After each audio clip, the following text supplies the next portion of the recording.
Babes in Spyland. How now, sad cow. Chapter 2. Where is this place? Agent Amphibian Queen asked, turning them onto the freeway. Left. Bunny Nose sat in the passenger seat, trying to make things explode with her dirty looks. Amphibian Queen wondered if it would ever work. Today, she kind of wanted to find out. At least you don't have to do the garden. Amphibian Queen maneuvered the company SUV into the far lane. She stole a glance at her partner and saw Bunny Nose scrolling through the guest list. They're going to miss the tunnel, Bunny Nose grumbled. She tapped her phone and frowned. Guests keep RSVPing. We're going to be checking backgrounds as people walk up the driveway. Don't worry, the others can take care of it. Bunny Nose shook her head. This is perhaps the most idiotic assignment we've ever had. She paused. A garden party? Really? At least we're not stuck in Texas with milkshakes and sugar lips, Amphibian Queen said. They're at a big hat convention, and you know how those Texans are, always staring and making comments about your chest and my height? A shudder ran through Bunny Nose. Fine. You win. Agent Amphibian Queen felt a smile spread her lips. She could always get past Bunny Nose's surly shell. In this case, however, she felt exactly like her partner. This was a stupid assignment, and the tongue-lashing Mud had given her over the phone still had her gripping the steering wheel like she wanted to strangle it. Next exit, Bunny Nose studied the GPS. Then go right. They'd had their GPS programmed to talk with the sultry English accent, but someone on the tech team had replaced it with the voice of Wee Wee Herman, and no one had figured out how to switch it back. Once Amphibian Queen got off the freeway, she headed east. They wound their way through miles of rolling hills with plenty of twists and turns, before the Cloud 9 Bovine Estate sign loomed in their path. The billboard stood twice as tall as the SUV. Elated-looking cows basked in painted-on sunlight, happily chomping away on oversized, green blades of grass. One sat on a hillside, tail up in the air, smiling with perfect white teeth. Large round sunglasses sat perched on the end of her nose. Bunny Nose snorted. Oh goodness, Amphibian Queen said. That's... It was like the artist had captured the essence of social know-all and portrayed it as a cow. Slow down, Bunny Nose said. I have to get a picture. Gravel crunched beneath the tires as they pulled over. Bunny Nose rolled down the window, undid her seatbelt, and thrust herself halfway out of the SUV. Looking at her screen, she took a couple of shots and then retracted into her seat. I'm totally putting this up on Kit. Amphibian Queen swerved around the sign and took the road directly after it. That had cheered Bunny Nose up for 6 or 7 seconds. And who knew, tossing the picture on the SSA Keep in Touch network might kick Black Turtle's shot of him and Bigfoot pretending to fight a giant squid off the top spot. Oh! Bunny Nose recoiled from her phone. Oh, that's horrible. She held the screen out for Amphibian Queen to see. Poor Agent Sugarlips sat in the middle of a horde of large hats and the men who owned them. The smile on her face looked forced to the point of cracking. Just an hour ago, Bunny Nose said. You see, it could be worse, Amphibian Queen said.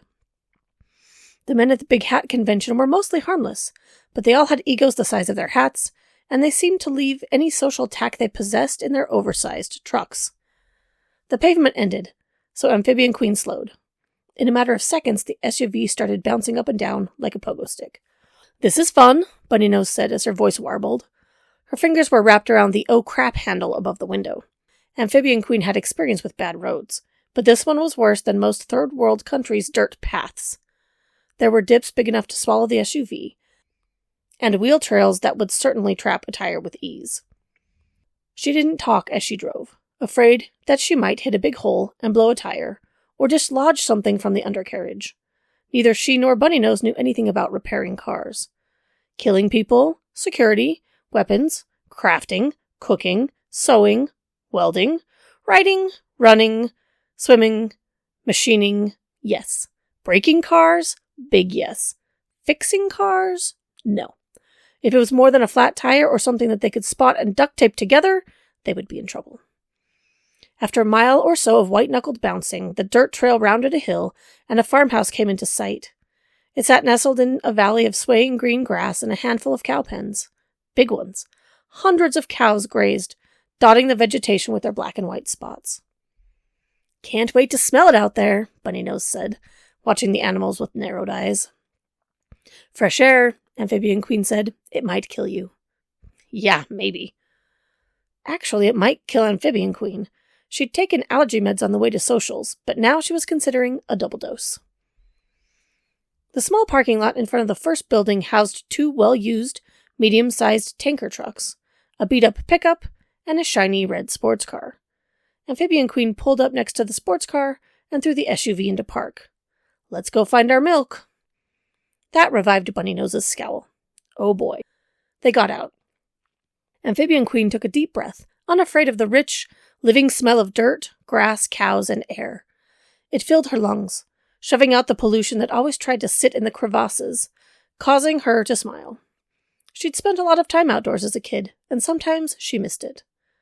Not the part where they'd moved around every year from one archaeological dig to another, but the time spent exploring nature and the world. It had made her sad when adult-onset allergies had struck. Bunny Nose shook her head. You are so strange. Amphibian Queen laughed. Nature is your friend. Nature wants to kill us all. Amphibian Queen walked away from the SUV and toward the nearest building, a short, squat, whitewashed store that sported a creaking wood sign that read, Get yourself some Cloud9. The other structures consisted of a large, bright red barn, complete with a baling winch at one end, 2 smaller houses behind the barn, and a low row of covered stalls where she assumed the cows got milked. Or not. She didn't know much about farms, but was glad to be away from the spoiled rich woman who needed a strong dose of reality tossed in her plastic-filled face. Walking up to the door, Agent Amphibian Queen reached out to pull the cowbell-shaped handle. Before she got there, the glass panel swung toward her, and she jumped back in order to avoid being hit. Bunny Nose let out a grunt as they collided. Sorry, Amphibian Queen muttered. What is it? Bunny Nose poked her head around her partner's shoulder. Amphibian Queen could feel the tension in Bunny Nose's arm, probably ready to snatch her gun from her jacket, or worse, punch the poor guy coming out the door in the face. The man stopped when he saw the 2 women, his cowboy hat tilted to one side as he looked between them. Light brown hair peeked out around his ears, and stubble adorned his cheeks. Pardon me. His voice drawled a bit, lengthening the words as he spoke. He wore old, just right tight jeans and a white t-shirt under a button-down white top. The cuffs of his jeans were frayed where they met his boots. Ladies? He started to step out of the way, but stopped before he did so. His blue eyes studied Amphibian Queen. Ma'am, have we met before? Amphibian Queen bristled at the use of ma'am, but shook her head. I don't think so. She'd never seen him before. He frowned. My mistake. He stepped out of the way, held the door, and tipped his hat at them. Thanks. Amphibian Queen gave the guy a smile. He smiled in return, bright teeth gleaming at her. His gaze lingered as if he was still trying to figure out where he'd seen her, but right before she moved past, his eyes landed on Bunny Nose. His grin got wider, and he gave her a nod as she went by. He got a stiff nod in return. Bunny Nose was probably trying to figure out how many guns the guy had on him, and which car was his. While the guy might pass for the old truck type, she pegged him as the owner of the sports car. The beds of his nails were too clean to be any kind of farmer or rancher. The cowbell clanged as the door closed behind them, and Amphibian Queen didn't waste any time. She walked over to the counter, ignoring all of the milky products that sat on the shelves, and pulled out her badge. Social had sent them on an official status, and she meant to use it. A young man sat behind the counter. Amphibian Queen flashed her badge. We're here to escort the milk for Social Know-All. He said. The unhurried click-click of boots on tile announced the arrival of another man.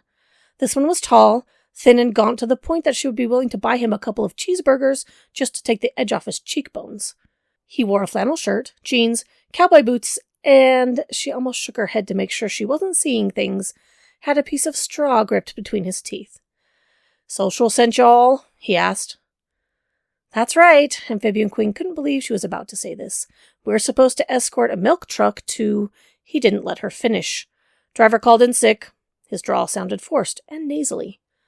Amphibian Queen waited for a moment to be sure that the man wasn't working up to more, before she said, Social was very insistent that this delivery be completed on time. Glancing down at her watch, she saw they only had an hour and 5 minutes before the deadline. She called. The man switched the hay from one side of his teeth to the other without using his hand. I told her. And? Bunny Nose asked, stepping up next to Amphibian Queen. Do you have another driver on the way? Nope. He chewed once, his dark, beady eyes looking back and forth between them. Well, this is awkward, Amphibian Queen thought. What did Social say? The man blinked, narrowed his uncomfortably black eyes, let the expression sit for a second as if sizing them up, and then nodded. Said one of you could drive it. No time to get anyone else. And who are you? Bunnynose asked before Amphibian Queen could. Name's Carl. Carl Happy. I own the estate. Of course he did, Amphibian Queen thought. Either of you girls driven a big rig before? The hay in his teeth traveled back to its original location. Amphibian Queen had driven a lot of vehicles, but most of them had been of the sportier type, not ancient trucks filled with milk. I can drive it, Bunnynose thrust out a hand. Keys and directions? Amphibian Queen, startled by the helpful tone, risked a glance at her partner. Bunnynose stood waiting like a 2-year-old, expecting a piece of candy, except the look in her eyes told the man that he had about 3 seconds to comply before she threw an adult-sized, martial arts-trained, PMS-induced tantrum. As Amphibian Queen looked back to Carl, a set of keys dangling from his fingers fell into Bunnynose's outstretched hands. Directions are in the GPS, already programmed. Which truck? Bunnynose asked. I'll show you. Carl sauntered between the two women and out the door. Are you sure you want to drive? Amphibian Queen asked. Did you see the 2 trucks out there? Bunnynose shrugged. It can't be worse than that tank in Guatemala. Okay, good point. How had she forgotten about that? The 2 of them had managed to get that thing through a minefield. They could do this. Amphibian Queen followed Carl and Bunnynose back out into the parking lot. The cowbell clanged at their departure. This one, Carl pointed to the tanker that was winning the highest number of rust spots competition. Battered sections of faded green stood as a final testament to the original color. Amphibian Queen watched Bunnynose crawl up into the truck and settle in. She then trained her eyes beyond that and saw the pickup from earlier driving away, leaving a tail of rising dirt in its wake. The sports car was still in the parking lot. She'd been wrong about what the cowboy drove. Hopefully, she wouldn't be wrong about anything else today. The clutch sticks a bit, Carl pointed, and the gears grind, but she's a good truck. Hasn't ever blown up like Bessie over there. His indicating finger swiveled to the other truck. Blown up? Bunnynose asked, her hands coming away from the steering wheel. That only happens if you scrape the bottom. Carl gestured toward the undercarriage of the truck, which you might do because it's pretty loaded. Amphibian Queen moved next to Carl. Is there an easier road out of here? She remembered how much fun the drive-in had been.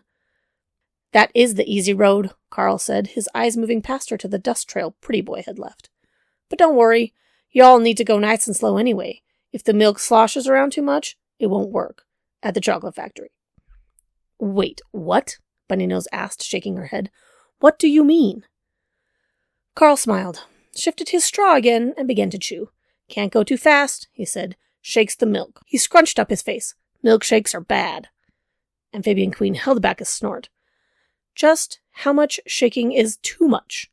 Bunnynose's befuddled gaze met Amphibian Queen's. The 2 of them had done some strange things on assignment, but this was quickly taking its place among the quirkiest. One of Carl's boots rose and landed on the running board right next to Bunnynose's foot. He took the piece of straw out of his mouth and used it to point where the radio should be. Agent Amphibian Queen stepped forward so she could see. It works like a level, he said in a slow tone. You ever used a level before? Yes, Bunnynose said through clenched teeth. Good. If Carl noticed her hostility, he ignored it. You keep the liquid in there below the line, then you're good to go. If it sloshes above it, then you've got real problems. Once again, Amphibian Queen's mind replayed the trip in on the road. There was no way this would work. She'd barely gotten the SUV in without damaging it. Do any of your trucks get out of here without sloshing too much? Sure, drivers do it all the time, but there's nothing like the fear of blowing up to keep other people from stealing our happy milk. Sincerity ran through the words, and while Amphibian Queen wanted to either argue or laugh at the man, she couldn't. He meant it. Either that or he was a world-class liar. A buzzing, not unlike the collision warning noises on ships, came from Amphibian Queen's pocket. She made a face and pulled it out. It's Social, she said. Carl hitched his thumb into his belt loops. Said she was gonna call. Just great. Amphibian Queen hit the button and lifted the phone to her ear. Agent Social interrupted. Are you on the road yet? Not quite. You need to be on the road. If you're not on the road in 30 seconds, I will be calling Mud. Then she hung up. Amphibian Queen took a deep, steadying breath and put the phone back in her pocket. She'd faced down mobs of angry natives in the jungles of Africa. She could certainly deal with social. We'd better go. Bunny Nose turned the key, and the truck rumbled to life. Dirt and smoke belched out from under the hood, and the clattering of 100 crowbars being dropped on concrete filled the air. Patting the side of the truck, Carl said, "And watch out for the washboards. Too much bouncing is bad, too. The red light'll go on." He pointed at the dingy indicator light next to the slosh line. Bunny Nose didn't bother to reply, but looked at Amphibian Queen. "Do you think you can lead me out of here?" Amphibian Queen pulled her keys from her pocket. "On it." "Sounds good." They both watched as Carl turned and walked away. He waved over one shoulder. Bunny Nose looked at Amphibian Queen. "This assignment sucks." "Sure does," Amphibian Queen said. "Just do me a favor and try not to blow that thing up." Agent Bunny Nose glanced down at the sloshing meter, then at the instrument board, then back at her partner. No promises.